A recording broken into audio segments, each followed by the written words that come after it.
Eight देहान securities इनवो और डोंगशिक आमने सामने आते हैं। इनवो हैरानी से डोंगशिक से पूछता है कि उसने हुन को स्टैप किया था, फिर वो कैसे बच सकता है। डोंगशिक उसे अपना घाव दिखाता है और बताता है कि वो खून हुन का नहीं बल्कि उसका था। डोंगशिक इनवो से कहता है कि उसे ये सोचकर काफी ज्यादा मजा आया होगा कि उसने डोंगशिक पर काबू पा लिया, लेकिन ऐसा बिल्कुल भी नहीं था। अब उसका खेल खत्म हो चुका है। इनवो ऑफिसर शिम को डोंगशिक के सामने लाता है और उस पर गन पॉइंट करता है। वो डोंगशिक से कहता है कि अभी भी उसका खेल खत्म नहीं हुआ है। अगर डोंगशिक ने कुछ भी करने की कोशिश की तो वो उसे जान से खत्म कर देगा। ऑफिसर शिम को खतरे में देखकर डोंगशिक घबरा जाता है और इनवो पर अटैक नहीं करता, लेकिन फिर वो एक मूवी सीन इनवो के सामने रीएनैक्ट करना शुरू करता है। इनवो डोंगशिक से कहता है कि वो उसकी एक्टिंग में नहीं फंसने वाला। डोंगशिक उससे कहता है कि इनवो एक बेवकूफ़ है जो सिर्फ लोगों के सामने एक्टिंग करता है। वो बताता है कि उसने उसकी डायरी में उसकी लिखी हर डिटेल पढ़ी है। इनवो ने अपने सभी फैमिली मेंबर्स के बारे में सब कुछ लिखा था, लेकिन उसने अपनी बायोलॉजिकल मदर के बारे में उस डायरी में कुछ भी नहीं लिखा था। डोंगशिक इनवो को याद दिलाता है कि कैसे उसने डोंगशिक की मदर के लेटर सिमेट्री से गायब कर दिए थे और उससे सवाल करता है कि उसकी मदर के लिखे लेटर्स पढ़कर उसे कैसा महसूस हुआ था। वो कहता है कि इनवो अपनी रियल मदर को अकेले मरता देख उनकी हिफाजत नहीं कर पाया और उनकी इस हालत के जिम्मेदार उसके फैमिली मेंबर्स ही थे। इंस्टेड इनवो को उन्हीं फैमिली मेंबर्स पर डिपेंड होना पड़ा और वो आज अपने को एक प्रीडेटर किलर समझता है। ये सब सुनकर इनवो को डोंगशिक पर काफ़ी ज़्यादा गुस्सा आता है और वो उस पर अटैक करता है। डोंगशिक और इनवो एक दूसरे से फाइट करते हैं। डोंगशिक इनवो से कहता है कि वो देखना चाहता है कि आखिर कब तक वो प्रीडेटर की तरह एक्ट करना जारी रख सकता है। तभी ऑफिसर शिम के वॉकी टॉकी के थ्रू इनवो को मालूम चलता है कि पुलिस टीम ऑफिसर शिम की तलाश में जल्द ही देहान सिक्योरिटीज पहुंच जाएगी। चिलसंग टेक्सो के साथ देहान सिक्योरिटीज पहुंचने की कोशिश करता है। ये सुनकर इनवो डोंगशिक को शूट करता है, लेकिन उसका निशाना चूक जाता है। वो डोंगशिक से कहता है कि वो एक चूहे की तरह छुप रहा है और वो अब इस खेल को जल्द ही खत्म कर देगा। इनवो ऑफिसर शिम को जान से खत्म कर देगा, जिसके बाद पुलिस को लगेगा कि डोंगशिक ने उसका मर्डर किया है। जब इनवो ऑफिसर शिम की तरफ शूट करने के लिए मुड़ता है तो वो देखता है कि वो वहां पर मौजूद नहीं है। ऑफिसर शिम उन दोनों की फाइट का फायदा उठाती है और डेस्क के नीचे छुप जाती है। इनवो ऑफिसर शिम को ढूंढ लेता है और उसे शूट करने की कोशिश करता है, लेकिन डोंगशिक ऐसा देखकर इनवो का ध्यान भटकाने की कोशिश करता है, जिसके बाद इनवो डोंगशिक पर शूट करता है। डोंगशिक इनवो से कहता है कि उसने अपने सारे मर्डर्स का इल्ज़ाम उस पर लगा दिया, लेकिन फिर भी वो उसके जैसे एक डम विट पर्सन से हार गया। इनवो डोंगशिक की तरफ गन पॉइंट करता है और उससे कहता है कि उसके फादर मिस्टर चेयरमैन उससे हमेशा ये कहते थे कि हंट करते वक्त सबसे मज़ेदार हिस्सा वो होता है जब आप अपने शिकार की आंखों में देखते हैं और आपको मालूम होता है कि अब उसके लिए मौत से बचना नामुमकिन है। तभी ऑफिसर शिम इनवो की तरफ गन पॉइंट करती है और उससे अपनी हंटिंग गन नीचे करने को कहती है। ये देखकर इनवो ऑफिसर शिम से पूछता है कि क्या कभी उसने अपनी ज़िंदगी में शूट भी किया है। इनवो अपनी हंटिंग गन नीचे कर लेता है, लेकिन मौका मिलते ही ऑफिसर शिम को शूट कर देता है। पुलिस टीम भी देहान सिक्योरिटीज पहुंच जाती है और गन शूट की आवाज़ सुनती है। इनवो ऑफिसर शिम के हाथ को शूट करता है। ये देखकर डोंगशिक इनवो की तरफ भागता है, जिसकी वजह से इनवो ऑफिस बिल्डिंग की विंडो से बाहर गिर जाता है। पुलिस टीम भी मौके पर पहुंच जाती है। ऑफिसर शिम डोंगशिक को अप्रोच करती है और कहती है कि अब सब कुछ खत्म हो चुका है। डोंगशिक अनकॉन्शियस हो जाता है। डोंगशिक ड्रीम में अपनी बायोलॉजिकल मदर को देखता है जो उसके कान साफ करती हैं। वो अपनी मदर से कहता है कि उसे उनकी खुशबू काफ़ी पसंद है। उसकी मदर कहती हैं कि उसने काफ़ी लंबे वक्त से लगता है अपने कान साफ नहीं किए हैं। वो कभी भी वैसा नहीं करता जैसा वो उसे करने को कहती हैं। डोंगशिक कहता है कि ऐसा बिल्कुल भी नहीं है, वो हमेशा से वही कर रहा है जैसा उसकी मदर ने उससे करने को कहा था। ये सुनकर उसकी मदर मुस्कुराती हैं और कहती हैं कि वो ये बात अच्छे से जानती हैं। डोंगशिक ड्रीम देखकर हॉस्पिटल बेड पर ऑफिसर शिम के साइड में स्माइल करता है। पब्लिक में न्यूज़ रिपोर्ट के थ्रू बताया जाता है कि रियल प्रीडेटर डोंगशिक नहीं बल्कि देहान सिक्योरिटीज़ का डायरेक्टर इनवो है, जिसने लास्ट नाइट देहान सिक्योरिटीज़ में ऑफिसर शिम और डोंगशिक को जान से मारने की कोशिश की थी और बिल्डिंग से एक गार्बेज ट्रक पर गिर गया था। इनवो हॉस्पिटल में कोमा की स्टेट में एडमिट होता है। ऑफिसर शिम इनवो की तरफ देखती है और कहती है कि यह दुनिया की जेल में बंद होने से भी ज़्यादा बड़ी सज़ा है। पुलिस टीम मैनेजर जो को इनवो का साथ देने के लिए गिरफ्तार कर लेती है। ऑफिसर शिम मैनेजर जो से पूछती है कि क्या उसने डर की वजह से इन्वो का साथ दिया था, जिस पर मैनेजर जो उससे माफी मांगकर पुलिस टीम के साथ वहां से चली जाती है। पुलिस इन्वो के सीक्रेट हाइड आउट की भी जांच करती है। पुलिस ऑफिसर डोंगशिक के स्टेटमेंट को रिकॉर्ड करता है। ऑफिसर डोंगशिक से हार न मानने के लिए उसका शुक्रिया अदा करता है और कहता है कि उस पर लगे सभी चार्जेस को हटा दिया जाएगा। सच सामने आने के बाद पुलिस टीम डोंगशिक को मीडिया के सामने अपीयरेंस करने को कहती है। डोंगशिक एम्बैरेस फील करता है क्योंकि पहले प्रेस के सामने उसने कॉन्फिडेंस से खुद को प्रीडेटर किलर बताया था। रिपोर्टर डोंगशिक से सवाल करता है कि अब जब उसके ऊपर से सारे चार्जेस क्लियर हो चुके हैं उसे कैसा महसूस हो रहा है, और वो जब खुद को साइकोपैथ प्रीडेटर समझ रहा था तब वो क्या महसूस करता था। डोंगशिक मीडिया से कहता है कि वो काफी बड़े डिलीजन में था, लेकिन अगर वो ऐसा ना होता तब हो सकता था कि वो किसी ना किसी को जान से खत्म कर देता। उसकी पर्सनैलिटी प्रीडेटर किलर से एकदम अपोजिट है और इत्मीनान की सांस लेता है।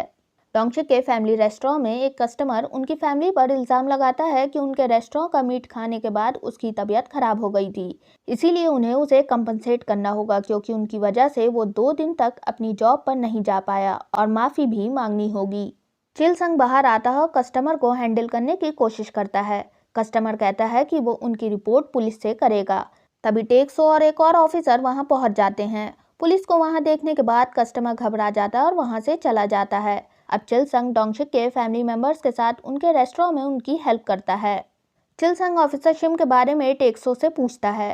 टेक्सो बताता है कि officer Shim as a criminal profiler काफी अच्छा काम कर रही है। उसने हाल ही में काफी आसानी से एक किडनैपिंग केस भी सॉल्व किया था।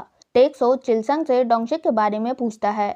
चिल संग बताता है कि डोंगशिक ने as an employee Dehan Securities में अपनी जॉब क्विट कर दी है और वो अब वही काम करता है जो उसे सूट करता है। अब Dongsik part time escape room cafe run करता है और अब वो अपनी पहली क्राइम एंड थ्रिलर जेनर की बुक लिखता है। उसकी बुक का नाम साइकोपैथ डायरी होता है, जिसे वो जल्द ही पब्लिश करने वाला होता है। टेक्सो डोंगशिक के भाई से उसके करियर प्लान्स पूछता है, जिस पर वो कहता है कि वो अपने बड़े भाई डोंगशिक की तरह ही अपना पैशन ढूंढेगा। डोंगशिक के पेरेंट्स टेक्सो को बारबेक्यू पार्टी पर इनवाइट करते हैं, जो वो डोंगशिक की बुक पब्लिश होने की खुशी में अरेंज करते हैं। हॉस्पिटल में नर्सेज आपस में बात करती हैं कि इतने लंबे वक्त से कोमा में होने के बावजूद भी इन्वो की बॉडी काफी ज्यादा हेल्दी है। At the book publishing event Dongshik audience को एड्रेस करता है। वो ऑडियंस को अपने और इन्वो के बीच हुए इंसिडेंट को डिटेल में बताता है। ऑडियंस में से एक लेडी डोंगशिक से पूछती है कि अगर उसकी ये बुक रियल कल्प्रिट पढ़ेगा तो उसे कैसा महसूस होगा। डोंगशिक कहता है कि हो सकता है कि रियल कल्प्रिट ने उसकी बुक ऑलरेडी पढ़ ली हो और क्या पता वो इस इवेंट में भी मौजूद हो। ये सुनकर ऑडियंस घबरा जाती है। डोंगशिक कहता है वो तो बस मजाक कर रहा था। वो कहता है कि वो पिछले 1 साल से कोमा में है और अपनी ही बॉडी में ट्रैप्ड है। ये उसके लिए काफी बड़ी सजा है।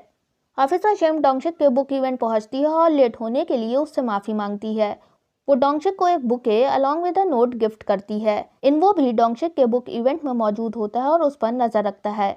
असल में इन्वो को होश आ जाता है और वो हॉस्पिटल से डोंगशिक से बदला लेने के लिए फरार हो जाता है। बुक पब्लिशिंग इवेंट के बाद डोंगशिक के फैमिली रेस्टोरेंट में सभी उसकी सक्सेस को सेलिब्रेट करते हैं। पार्टी में पुलिस ऑफिसर्स, चिल संग और कलीग्स भी मौजूद होते हैं। डोंगशिक सभी को एक्सक्यूज करके एस्केप रूम कैफे बंद करने जाता है। रास्ते में इन्वो डोंगशिक का पीछा करता है। इन्वो एस्केप रूम में डोंगशिक पर हमला करने की कोशिश करता है। वो डोंगशिक पर शार्प टूल से हमला करता है, लेकिन वो डोंगशिक नहीं बल्कि डोंगशिक की तरह दिखने वाली डमी होती है। डोंगशिक इन्वो पर सीसीटीवी से नजर रखता है और उसे एस्केप रूम में लॉक कर देता है। असल में ऑफिसर शिम जब डोंगशिक से मिलने उसके बुक इवेंट पर पहुंचती है तब वो उसे नोट में यही लिखकर बताती है कि इन्वो हॉस्पिटल से भाग चुका है और ये सब उनका प्लान होता है ताकि वो उसे अरेस्ट कर सकें। इन्वो डोंगशिक से खुद को अनलॉक करने को कहता है, जिस पर डोंगशिक इन्वो से माफी मांगने को कहता है। ऑफिसर शिम भी पुलिस टीम के साथ एस्केप रूम पहुंचने की कोशिश करती है। जब इन्वो देखता है कि उसके पास कोई रास्ता नहीं बचा है तब वो डोंगशिक से माफी मांग लेता है, जिसके बाद डोंगशिक एस्केप रूम अनलॉक कर देता है। इन्वो एस्केप रूम से बाहर आता है और एक बार फिर से डोंगशिक पर हमला करने की कोशिश करता है। डोंगशिक उसका हाथ मोड़ देता है और कहता है कि उसे कभी भी उसकी माफी की जरूरत नहीं थी। इन्वो वहां से भागने की कोशिश करता है। पुलिस टीम भी मौके पर पहुंच जाती है और उसका पीछा करती है। ऑफिसर शिम कहती है कि इन्वो की हालत अभी भी ठीक नहीं और उसके मसल्स सही से काम नहीं कर रहे हैं, इसीलिए वो उनसे बचकर ज़्यादा दूर तक नहीं भाग पाएगा। तभी इन्वो भागता हुआ ऑफिसर शिम की कार के सामने आ जाता है। ऑफिसर शिम फौरन ही इन्वो को अंडर अरेस्ट कर लेती है। इन्वो को अरेस्ट करने के बाद ऑफिसर शिम अपने फादर को विजिट करती है। उसके फादर इन्वो को अरेस्ट देखकर खुश होते हैं और अपनी बेटी को सल्यूट करते हैं, क्योंकि उसने उनसे किया अपना वादा आखिरकार पूरा कर दिया होता है। टेक्सो कार में डोंगशिक को पीछे बैठा देखकर ऑफिसर शिम से कहता है कि उसे वो दिन याद आ गया जब ऑफिसर शिम ने डोंगशिक को हिट किया था। डोंगशिक उन्हें बताता है कि जब उसने होमलेस मैन का मर्डर होते देखा था तब वो बिल्डिंग से भाग निकला था और उसमें इतने भी गट्स नहीं थे कि वो सुसाइड कमिट कर लेता, इसीलिए वो जानबूझकर ऑफिसर शिम की कार के सामने खड़ा हो गया था ताकि वो उसे हिट कर दे और वो बस उस पल में मरना चाहता था। ये सुनकर ऑफिसर शिम कहती है कि पहले वो भी अपने फादर का डिटेक्टिव विजन देखती थी, जो उसे बताता था कि वो जैसे जी रही है उसे वैसे नहीं जीना चाहिए, बल्कि उसे खुद को बदलना होगा। और ऐसा ही डोंगशिक के साथ हुआ। उसका सबकॉन्शियस माइंड उसे हार मानने से मना कर रहा था और एक ऐसा पर्सन बनने के लिए कह रहा था जैसा वो बनना चाहता था। इन्वो को फाइनली अपने गुनाहों की सज़ा मिलती है और जेल भेज दिया जाता है। वहाँ इन्वो पुलिस ऑफिसर पर अपना रौब जमाने की कोशिश करता है, लेकिन उसकी एक भी नहीं चलती। मिस्टर ओ को जेल से जमानत हो जाती है, लेकिन डोंगशिक ऑफिसर शिम को बताता है कि मिस्टर ओ को दूसरे कैदियों को छुपकर सिगरेट देने के जुर्म में फिर से कुछ महीनों की सज़ा हो जाती है। उसका मानना होता है कि मिस्टर ओ जेल में इसीलिए वापस गए हैं क्योंकि उन्हें वहां के खाने की आदत हो गई थी। इन्वो को उसी सेल में बंद किया जाता है जहां पहले डोंगशिक को सभी कैदियों से अलग बंद किया जाता था। मिस्टर ओ इन्वो के पास वाले सेल में बंद होते हैं। मिस्टर ओ इन्वो से कहते हैं कि उन्होंने डोंगशिक से उसके बारे में काफ़ी कुछ सुना है और उससे पूछते हैं कि क्या वो जेल ब्रेक करना चाहेगा, इसीलिए वो उसे अपने सेल में मौजूद टॉयलेट सीट चेक करने के लिए कहते हैं। ये सुनने के बाद इन्वो फौरन टॉयलेट सीट चेक करता है, लेकिन अब उस टॉयलेट सीट को रिपेयर करके अच्छे से फिक्स कर दिया गया होता है। मिस्टर ओ हंसते हैं और इन्वो से कहते हैं कि क्यों, क्या हुआ, टॉयलेट सीट हट नहीं रही है। उससे कहते हैं कि वो इसीलिए है क्योंकि उसकी किस्मत में इस बदबूदार जेल में ही सड़ना लिखा हुआ है। असल में मिस्टर ओ जेल इसीलिए वापस आए होते हैं ताकि वो इन्वो से बदला ले सकें और उसे यहाँ रहकर बुली कर सकें। डोंगशिक ऑफिसर शिम से ट्रीट के पीछे की असल वजह पूछता है और कहता है कि उसे मालूम है कि वो उसे यहाँ क्यों लाई है, क्योंकि वो उसकी हेल्प चाहती है केसेस सॉल्व करने में। पहले तो ऑफिसर शिम इनकार करती है, लेकिन फिर वो कहती है कि हाँ, वो केसेस सॉल्व करने में डोंगशिक की हेल्प चाहती है। अब इसी तरह से डोंगशिक और ऑफिसर शिम मिलकर केसेस सॉल्व करते हैं। क्योंकि डोंगशिक थ्रिलर एंड सस्पेंस लिखने वाला राइटर होता है, इसीलिए पुलिस टीम उसके दिमाग की हेल्प से क्रिमिनल केसेस सॉल्व करती है।